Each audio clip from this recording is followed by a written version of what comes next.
represent those numbers. If the playing field is completely equal and all the opportunity is there for everyone, I'm simply asking you, why aren't we doing as well as our white counterparts? Why aren't we doing as well as our white counterparts? Because white people haven't stood still. Black people come out of slavery at the end of the Civil War. White people were ahead. White people are ahead right now. The only way for Black people to, quote, catch up is for white people to stand still. They're not standing still. But are Black people making progress? Hell yes. 1940, 87% of Black people lived under the poverty line. 20 years later, 1960, that number had fallen to 47.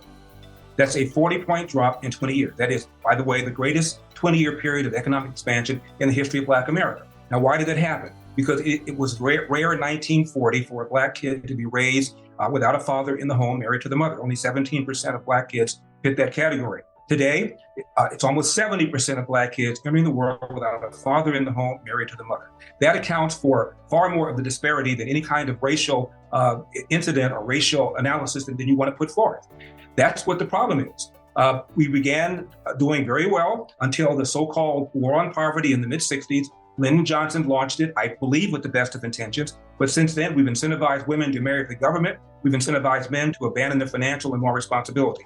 Numbers of Black people entering the world without a father in the home has now been almost triple from what it was in the mid-60s. And I'm glad you said that. There's a disparity in the NBA regarding the number of Black players versus white players. There's lots of disparities. I get it. Disparity. What I'm asking you, though, in things like STEM, cell research, STEM, science, technology, engineering, and math, there are lots of disparities. Disparity and systemic racism are two very different things. Where, in your opinion, can a Black person not succeed in America today because he's Black?